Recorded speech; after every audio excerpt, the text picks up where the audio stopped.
Allez, c'est parti.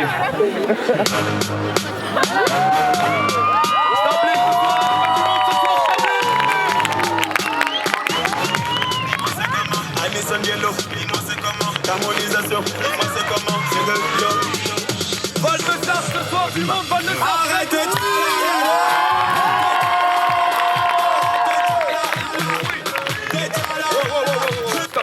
Stop, ça peut pas se passer comme ça, Val de Sarthe. On veut plus de bruit, on veut voir tout le monde debout, on veut voir mettre le son. On va revenir, on veut un vrai show, ok? On veut un vrai show à l'américaine, ok? On veut pas d'un vrai show nul à l'armoricaine, ok? Allez, les tirs, relance le son.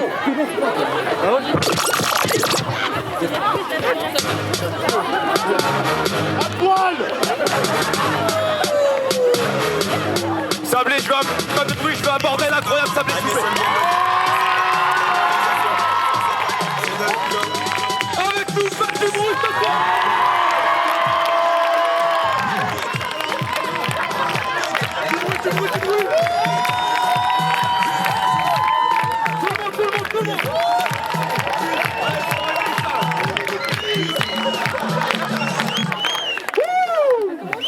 Alors?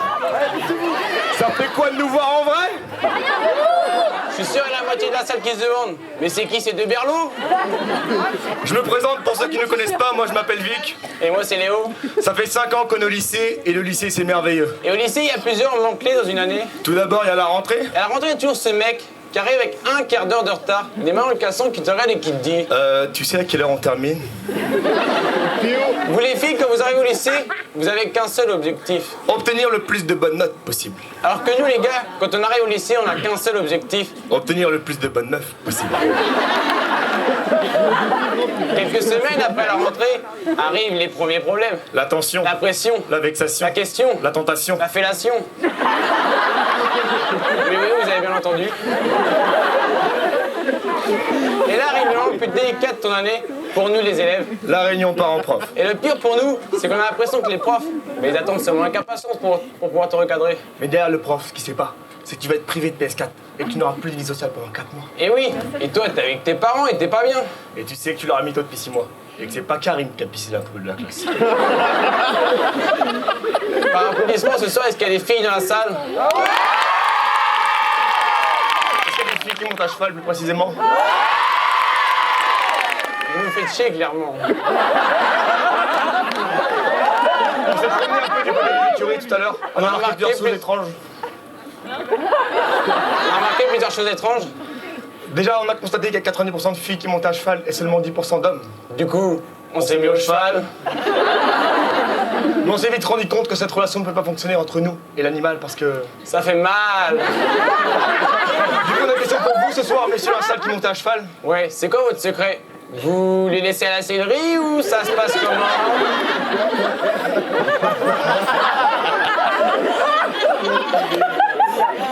En se promenant encore un peu du côté des tueries, on a remarqué encore des choses étranges. Vous les filles, vous occupez plus de cheval que vous-même. T'es là, le cheval, il a du vernis à ongles, une couverture, un bonnet, il va même chez le dentiste. Et à côté, t'as la meuf, elle est là en jogging Air Max, avec de la paille dans les cheveux. Il faut pas s'étonner qu'il y ait des zoophiles, mesdames. On va parler un peu de drague maintenant. Est-ce qu'il y a des couples dans la salle ce soir? Courage, messieurs, courage. Tout d'abord, la drague, ce n'est pas seulement pécho une meuf. C'est toute une opération spéciale derrière. Première étape pour nous les mecs, quand on voit une jolie fille. On l'ajoute sur Instagram. Ensuite, on va liker une photo d'elle. Mais attention, pas la photo en bikini avec sa cousine portugaise. Deuxième étape pour vous, messieurs, le premier date. Mais attention, ce que vous ne savez pas, C'est qu'il y a un plan social derrière chaque femme.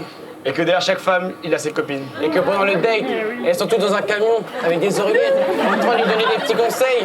Soit mystérieuse mais pas trop, Soit sexy mais à la fois dépendante. soit copine mais pas vulgaire. Vous reconnaissez, mesdames.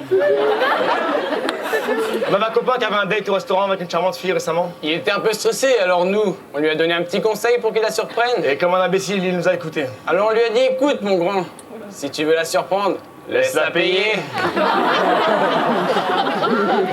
En ce moment, je suis en couple, vous voyez. Et j'ai remarqué un truc chez vous, les filles, les femmes, ce soir. C'est vrai. Vous avez un don pour nous poser des questions pièges, toi. Ah oui, vas-y, raconte-nous. Je suis rentré chez moi un soir comme ça. Elle m'attend devant la porte, elle m'a dit Vic, avec combien de filles t'as couché avant moi? Ah ouais, mais cette question, elle peut détruire un couple. Mais t'as répondu quoi? Je me suis mis devant elle comme ça, 3/4 face, tu vois. J'ai monté les épaules, j'ai gonflé les pecs, j'ai froncé les sourcils. Et j'ai répondu bonhomme, tu vois. Bah. Tu t'es chié dessus, en fait. Je te jure. Elle m'a dit sérieusement, Vic, je rigole pas, avec combien de filles t'as couché avant moi? J'ai dit, bah 4. Avec toi 5, Michel. Elle m'a dit, ah ça va, je pensais plus. Ah oui? Je dis, ouais, petite journée, petite journée.